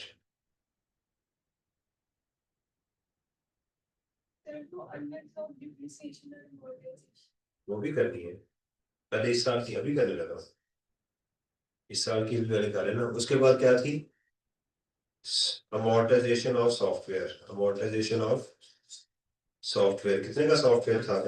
हाँ जी, 975,000। कुछ नहीं बताया ना, तो फिर इसको 12 पे डिवाइड कर देंगे। एक साल की पूरी हम इसमें वो ले जाएंगे 975। अगर कुछ ना बताया जाए तो उसको हम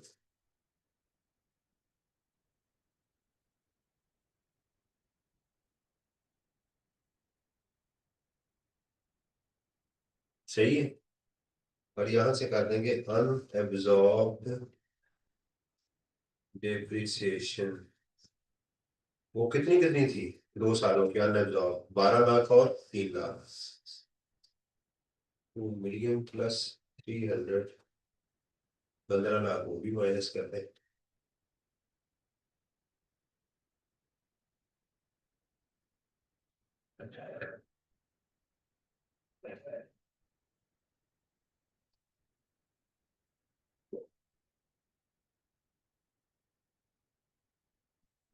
ले लीजिए, मेरी आ गई बिजनेस इनकम।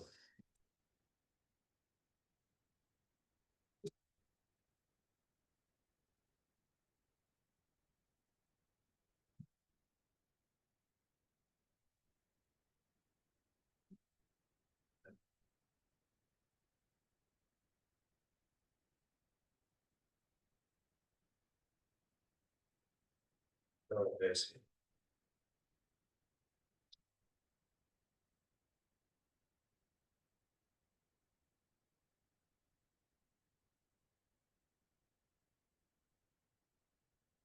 ये आ गई मेरी टैक्सेबल बिजनेस इनकम। ये असल इनकम आ गई, taxable business income. Yes. Section 21 आ गया, 22 आ गया, 23 आ गया, 24 आ गया, 25 आ गया, 20 आ गया इसके अंदर, है ना।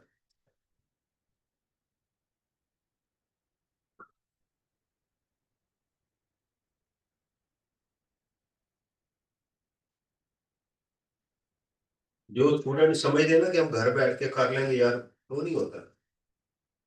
ये टिक के बैठ के ये चीज हो जाती है। बिजनेस इनकम तक आ रहा है। आप सोचें, income from property, capital gain है, शाबाश, आप देखते हैं कैपिटल गेन्स, सेल प्राइस कितनी थी? 7 मिलियन थी।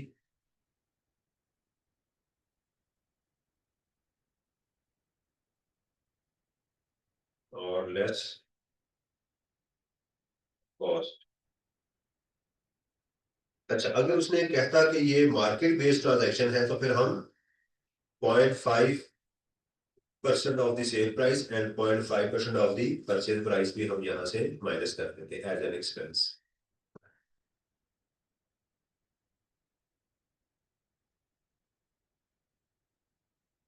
ये मेरा आ गया जी दूसरा head of income, separate block का। इसको अब क्या करना, मैंने बाद में जाके माइनस भी करना है। कोई और है कैपिटल गेन की आइटम? कोई प्लॉट, कोई ज्वेलरी वगैरह? नहीं। Income from other sources.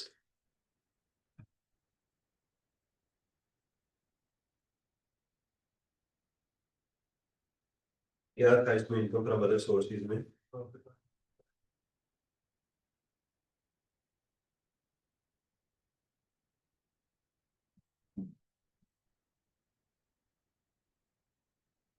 Profit on date था, प्राइस बॉन्ड था, लॉटरी थी, था ना। वो हमारे पास पहले आ गया जी प्रॉफिट ऑन डेट,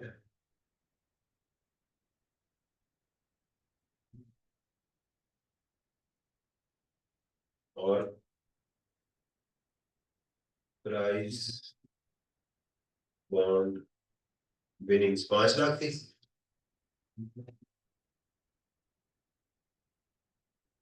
इसके अलावा कोई और इनकम फ्रॉम अदर सोर्स में? ये मेरा दूसरा हेड भी है। एक बार नजर मार लें यहाँ पे। अब जरा मैं दोबारा आता हूँ। फर्नीचर अलाउंस ले लिया, ये हो गया। अमोर्टाइजेशन इसकी, सॉफ्टवेयर की हो गई, फिजिबिलिटी की हो गई, सैलरीज, ये इसको अब मैं टिक नहीं कर रहा क्योंकि इसका आगे एप्लीकेशन। देख रहे हैं ना मैं कैसे टिक कर रहा हूँ? जो जो चीजें कंक्लूड होती जा रही है मैं टिक करता जा रहा हूँ। इलेक्ट्रिसिटी बिल का भी करना है, फाइनेंशियल चार्जेस हो गया, अदर चार्जेस हो गया, ब्रॉड फॉरवर्ड लॉसेस टिक कर दिया, हो गए। फॉरेन इनकम, इसके ऊपर टैक्स क्रेडिट अभी होना है। कैपिटल गेन ये मैंने कर लिया। अदर इनकम के अंदर ये भी हो गया और ये भी हो गया, ये सेपरेट डोनेशन और ज़कात आ गई। इसका ताल्लुक टैक्स के साथ है, इसका ताल्लुक टोटल इनकम के साथ है। अब यहां से क्या करेंगे, लेस ज़कात। कितनी ज़कात पे की है जी उन्होंने? 2 लाख रुपए।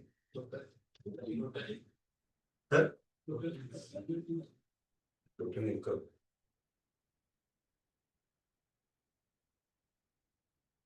टोटल इनकम में business plus capital gain plus income from other source.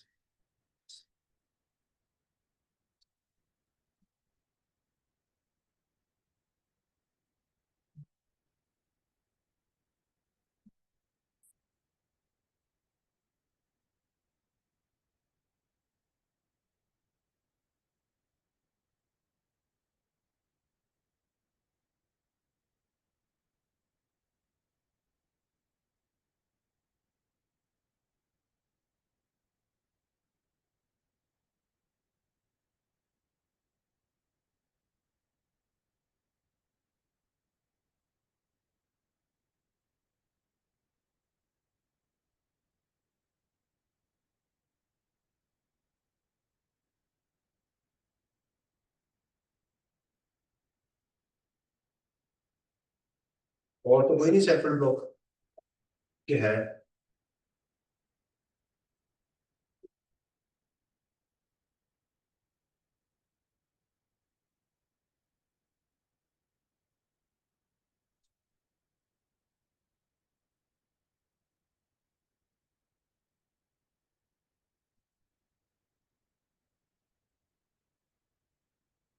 Taxable income तक आ गए। प्राइस फंड भी ऐड किया है, फिर प्रकार से लेस, फिर इसका टैक्स ऐड करेंगे आगे।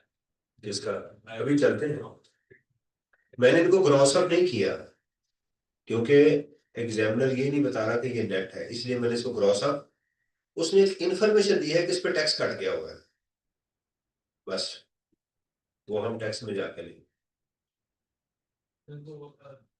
प्रॉफिट और डेट और प्राइस बोलता है, इसमें तो टैक्स भी हुआ है। वो टैक्स में जाएंगे ना। सर वो हमारा ग्रोस अमाउंट वाला पॉइंट क्या आपने ग्रोस अमाउंट मैंने ग्रॉस ही लिए। तो अब अगर सवाल ये बनता है सर इसको क्यों नहीं आपने सेपरेट ब्लॉक में माइनस किया, ये सवाल बनता है, वो क्यों नहीं माइनस किया? 5 मिलियन से ज्यादा है। जब मैं इनकम लूंगा तो ग्रॉस नहीं करूंगा क्योंकि उसने ये नहीं कहा कि ये नेट है। जब आपको कहा जाए कि इस पे टैक्स कटा हुआ है तो वो एक इंफॉर्मेशन होती है। बहुत सारे सवालों में एंड पे बताता है कि सैलरी का इतना टैक्स कटा हुआ है, तो आप उसको सैलरी में जाके ऐड तो नहीं करते, वो एक इंफॉर्मेशन होती है। जब बड़ा डिलीजेंटली एग्जामिनर कहते हैं कि ये नेट ऑफ टैक्स है, फिर हम उसको ऐड कर देते हैं टैक्स। इनकम टैक्स जो होता है एक्सपेंस में ऐड नहीं होता और इनकम में से माइनस नहीं होता। कैसी जबरदस्त बात की है। इनकम टैक्स है, एक्सपेंस में कभी ऐड नहीं होता और इनकम से कभी माइनस नहीं होता। अगर एक्सपेंस में ऐड हुआ हो तो निकाल देते हैं और इनकम में माइनस हुआ हो तो ऐड करते हैं, क्योंकि टैक्स एक्सपेंस अलाउ नहीं होता। सही है। अच्छा जी, अब हमारे पास यहाँ पर जो दो अमाउंट्स आ गई हैं सेपरेट ब्लॉक ऑफ इनकम की, एक हमारे पास ये वाली है और एक ये वाली। अब चलते हैं टैक्सेशन के ऊपर। इसमें सरचार्ज भी आएगा, क्यों? क्योंकि 10 मिलियन से इनकम बढ़ गई है। अब ये भी आपने जेहन में रखना है। यहाँ एओपी लिखेंगे, ये बढ़ गई है ना, आखिरी स्लैब में है 16,10,000। ये मेरा कल याद भी मुझे हो गई है। 16,10,000 plus 45% of the amount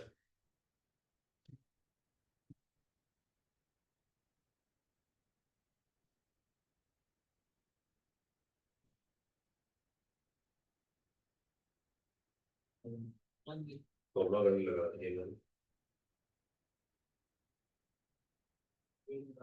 686,090 minus 5.6 million, ये वो एओपी के स्लैब रेट्स है। जब 16,10,000 प्लस 0.45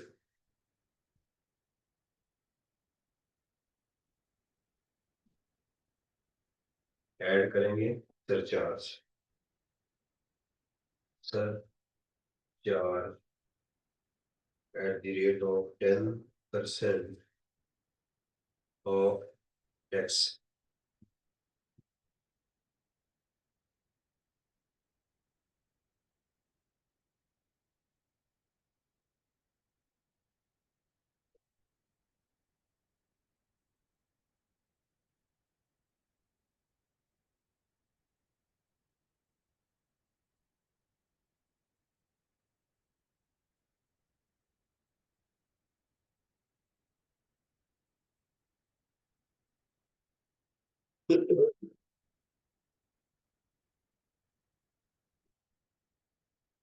जी,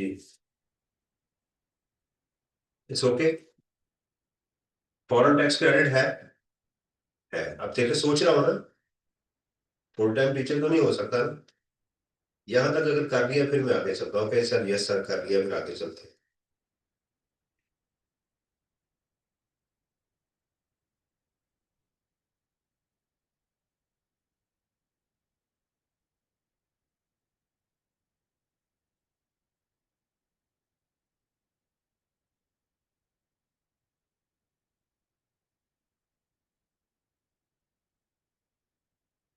डन। डन। अब इसमें करेंगे लेस फॉरेन टैक्स क्रेडिट। तो क्या है एक्चुअल टैक्स पेड, कितना एक्चुअल टैक्स पेड था? 150,000। हाँ जी, 150,000। Foreign source income 150। और एवरेज टैक्स कैसे कैलकुलेट करेंगे? Tax divided by taxable income multiplied by foreign source income. तो tax divided by taxable income multiplied by foreign source income कितनी है? 15 lakh. Whichever is lower, तो ये आ जाएगा इसमें।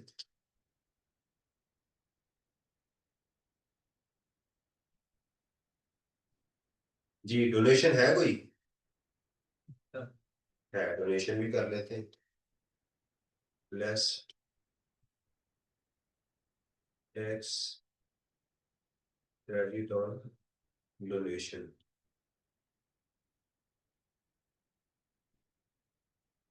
उसका क्या है? टैक्स डिवाइडेड, मैं लिख रहा हूँ वैसे तो जाहिर बात है आप अमाउंट एग्जाम में लिखेंगे। Taxable income multiplied bye donation. देखें, माइनस, अब ये वाला टैक्स लेना है, डिवाइडेड बाय टैक्सेबल इनकम हमारी ओरिजिनल ही रहेगी, मल्टीप्लाइड बाय डोनेशन कितनी थी? 2 लाख। तो मैं यहाँ लिखूंगा विद इन लिमिट। ये कोई बता सकता है मैंने क्या लिखा विद इन लिमिट? हाँ, यानी मेरी डोनेशन इस इनकम के, इसके 30% से ज्यादा नहीं होनी चाहिए थी। तो इसका 30% तो मिलियंस में आ रहा है, तो 2 लाख के ऊपर हमने क्रेडिट ले लिया वो। ठीक है, पीओएस मशीन वगैरह नहीं है।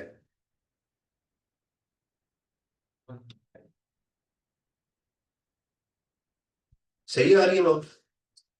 अब यहां पर हम लगाएंगे वो वाला मिनिमम टैक्स, और मिनिमम टैक्स अंडर सेक्शन 113। वो क्या चीज है? 1.25% ऑफ, कितनी सेल है इसकी?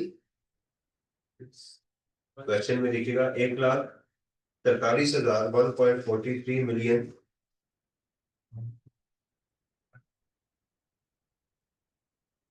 149330, 149330 इसको आप इवन कॉलम में लिखेंगे 1.25%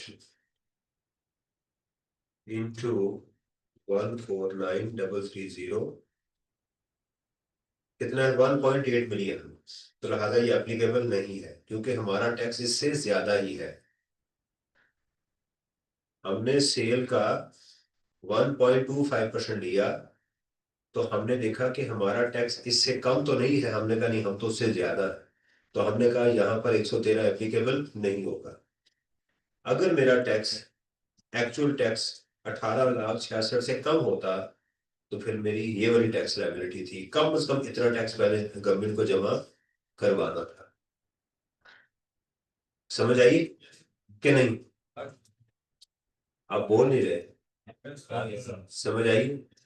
मिनिमम टैक्स ये कहता है कि आपका जो टैक्स है वो आपकी सेल के 1.25% से कम नहीं होना चाहिए। राइट, हमने कहा हमारा टैक्स उससे ज्यादा ही होने का, गो हेड। ये एक टेस्ट था, उससे हम आगे चले। अगर यहाँ पर अमाउंट आपकी फॉर एग्जाम्पल के 1 मिलियन होती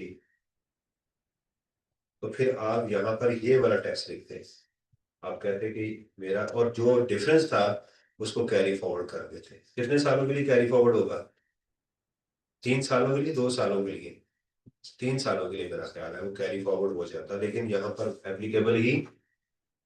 अब इसमें करेंगे add tax on separate drop of income. वो जो इनकम आपने ऊपर माइनस की थी उसको क्या करेंगे, ऐड करेंगे। सबसे पहले क्या थी? Securities, disposal of securities. कितनी थी? 2 मिलियन। 2 मिलियन का गेन था ना। और रेट क्या आएगा? अगर सिक्योरिटीज 1 जुलाई 2024 के बाद होगी तो 15%, और अगर उससे पहले है और होल्डिंग पीरियड 1 साल से ज्यादा है तो 12.5। ये खरीदी है हमने 1 जुलाई, कब? 1 मई 2024 को।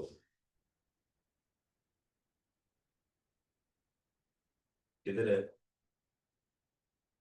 ये? हमने खरीदी कब है? 1 मई 2024।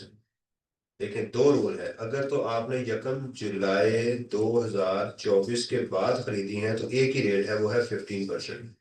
और अगर आप नॉन फाइनल हुए तो आप सेपरेट ब्लॉक से निकल जाएंगे, कम से कम फिर भी 15% देना है। बेचनी है आपने इसको तो इसका मतलब इससे पहले है। इससे पहले वालों के दो रेट्स है, 1 साल से ज्यादा होगा तो 12.5%, विद इन 1 ईयर होगा तो 15%। तो लिहाजा इसके ऊपर रेट कितना आ जाएगा? 15%, क्योंकि हमने इसका होल्डिंग पीरियड 1 साल के नहीं ज्यादा है। 1 मई से 24 और फरवरी से ज्यादा है, 12.5% आएगा। 12.5%। समझ आइए कैसे आया? 12.5%।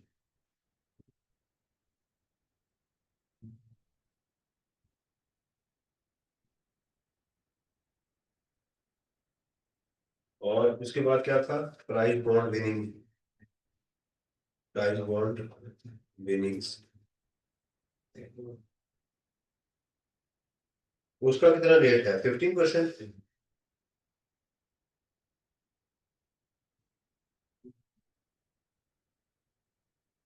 कोई और सेपरेट ब्लॉक की आइटम हो?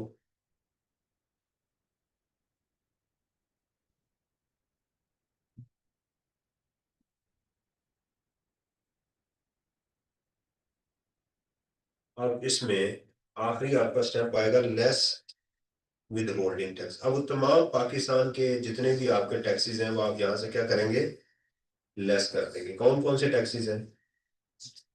एक तो दो तो आपको एग्जाम में गिवन थे, ये वाले हैं, कॉन्ट्रैक्ट का और प्रॉफिट ऑन डेट का, 8 और 6 लाख। हाँ जी।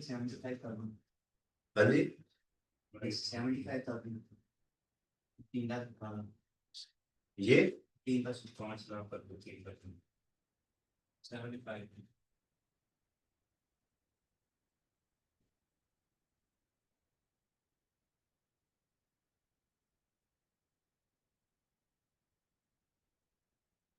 अब सही है। कॉन्ट्रैक्ट के ऊपर कितना हमारा टैक्स कटा हुआ है? 8 लाख। और प्रॉफिट ऑन डेट के ऊपर 6 लाख।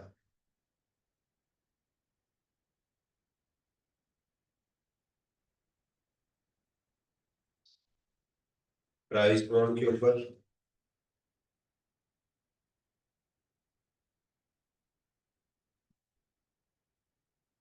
कोई और आइटम भी थी ऊपर टैक्स का उसने बताया हो?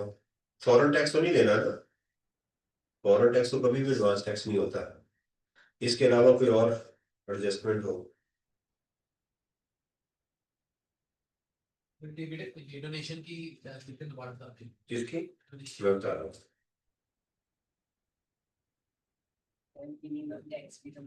वो भी बता देता हूँ।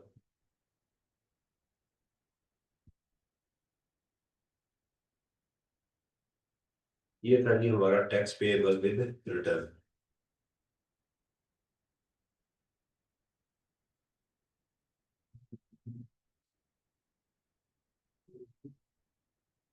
जब पेएबल आए तो लिखा करें विद रिटर्न। दोबारा पूरा मैं गो थ्रू करवा देता हूँ, सारा मैं क्वेश्चन करवा देता हूँ। हाँ जी। टैक्स उसका टैक्स एडवांस टैक्स का बताया उसने, वहां टैक्स कटा हुआ है। सेपरेट ब्लॉक डजंट मीन कि टैक्स भी आपका कटा हुआ है। अगर नहीं है तो नहीं करें, अगर है तो बता दें, मैं कर देता हूँ। मैं ये एक छोटा सा क्वेश्चन था, अभी अभी इसका एक पार्ट हुआ है ये। सही है। इसके अंदर देखिएगा, बिजनेस इनकम के अंदर हमने प्रॉफिट बिफोर टैक्स से क्वेश्चन स्टार्ट किया। कॉस्ट ऑफ मशीनरी ऐड कर दी, डिप्रिसिएशन ऐड कर दी, कैपिटल एक्सपेंडिचर सारे हमने ऐड किए। करते करते हमने इसके अंदर कुछ इनकम हमारी अदर हेड्स की पड़ी थी वो भी की।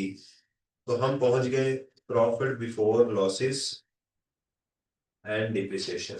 ब्रॉड फॉरवर्ड लॉसेस को हमने यहां से माइनस किया, तो हमारी बिजनेस इनकम आ गई बिफोर डिप्रिसिएशन एंड अमोर्टाइजेशन। उसके अंदर हमने एक प्लांट था, उसके ऊपर इनिशियल अलाउंस माइनस किया, उसकी हमने डिप्रिसिएशन माइनस की। प्री कमेंसमेंट एक्सपेंडिचर थे, उसकी हमने 20% लिया। एक कंप्यूटर सॉफ्टवेयर था, उसको अमोर्टाइज किया। और हमारे पास ब्रॉड फॉरवर्ड अमोर्टाइजेशन, अनअब्सॉर्ब डिप्रिसिएशन और अमोर्टाइजेशन थी, उसको भी माइनस किया। तो हम टैक्सेबल बिजनेस इनकम तक आ गए। ये हमारा ए पार्ट था। याद था कोई सवाल?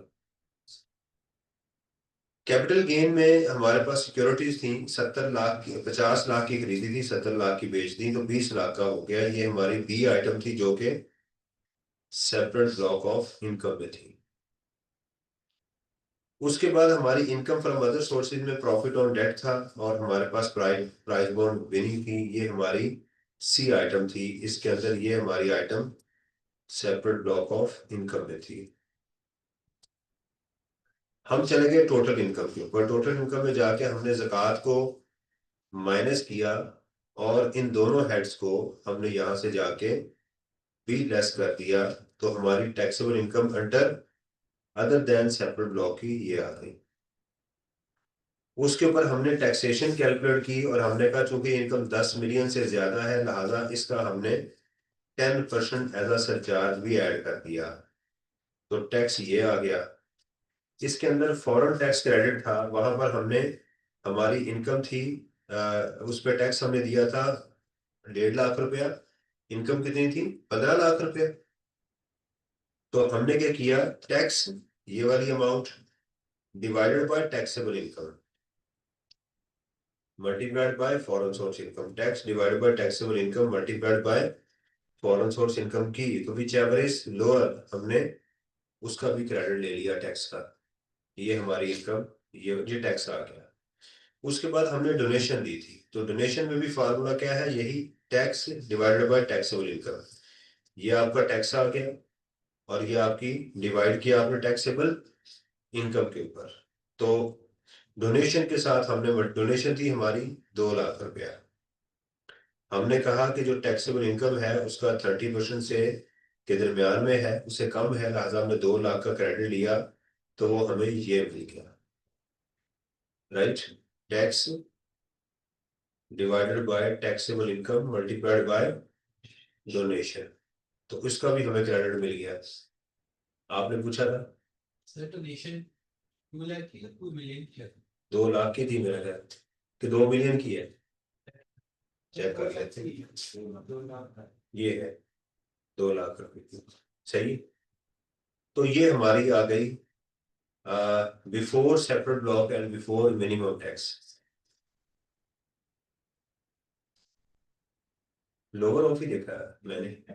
यानी अगर इसका 30% लें टैक्सेबल इनकम का तो वो तकरीबन बनती है 111 मिलियन बन रही है। 114 680 6090 का अगर आप 30% लेंगे या एक्चुअल डोनेशन कितनी है 2 लाख, तो विच एवर इज लोअर। तो मैंने डोनेशन में 2 लाख लिया है ना ये वाला। ठीक है। तो इसलिए मैं नीचे लिख दिया विद इन लिमिट कि मैं जो डोनेशन इस फॉर्मूले में लिख रहा हूँ वो टैक्सेबल इनकम के 30% के अंदर ही है। उसके बाद मैंने कहा कि मेरा ये जो टैक्स है ये वाला, ये मेरा जो टर्नओवर है उसके 1.25% से कम नहीं होना चाहिए। या दूसरे अल्फाज में कहेंगे टर्नओवर टैक्स और actual tax liability whichever is higher, whichever is. तो मैं मेरा बन रहा है उसका टर्नओवर का 1.25%, वो बन रहा है 18,66,000। जबकि मैं टैक्स कितना बना रहा हूँ 55 मिलियन का। तो विच एवर इज हायर, तो हम कहेंगे कि यहाँ पर सेक्शन 113 की एप्लीकेशन नहीं हुई। सर अगर उसने भी एडजस्टमेंट दी है सेल्स के लिए तो वो सेल में करेंगे। फिर एडजस्टेड अमाउंट 1.25%। जी आपको मैंने करवाया भी हुआ है। तो उसमें सेल्स टैक्स निकाल देंगे उसमें से। ठीक है। कोई उसमें कैपिटल गेन है वो भी निकाल देंगे उसमें से। अगर सेल में कुछ और चीजें हैं वो भी निकाल देंगे सारी। एडजस्टेड वैल्यू लेंगे। कस्टम ड्यूटी आपने वो सेल्स टैक्स डाला हुआ है वो निकालते हैं, इनकम टैक्स निकालते हैं। ये सारी चीजें निकालने के बाद है। तो ये नहीं एप्लीकेबल हुआ। फिर उसमें हमने कर दिया add separate block of income. Securities का 12.5% और प्राइस बॉन्ड का 15%। तो एक्चुअल टैक्स लाइबिलिटी हमारी ये आ गई। एक्चुअल टैक्स लाइबिलिटी ये आ गई। इसमें से हमने तमाम एडवांस टैक्स को माइनस किया तो ये टैक्स पेएबल आ गया। ये था फर्म की कैलकुलेशन। ये क्या थी? फर्म की कैलकुलेशन। मिनिमम टैक्स ये कहता है कि आपका जो टर्नओवर है, सेल की डेफिनेशन हमने 113 में पढ़ी है। ये वाली जो अमाउंट है इसका 1.25% लें, आपकी टैक्स लायबिलिटी इसके 1.25% से कम नहीं होनी चाहिए। एक्चुअल टैक्स लायबिलिटी और 1.25% of the turnover whichever is higher होना चाहिए। फिर आप आगे सेपरेट ब्लॉक की तरफ जाएंगे। तो हमने जब कैलकुलेशन की तो हमने कहा इन दोनों में से हायर अमाउंट कौन सी है, ये वाली। तो इसी को हमने क्वांटिटी रखा। यानी सवाल के अंदर आपका मिनिमम टैक्स जो है वो कम होना चाहिए, वो है। तो आप आगे डैश कर देंगे ठीक जा रहे हैं। अगर ये अमाउंट ज्यादा होती तो फिर मैं इसको कैलकुलेशन में लेके आता, आगे मेरी सारी कैलकुलेशन इस पे बेस करती। ये बात कही इस ओके। ये ये हमारा इसका था।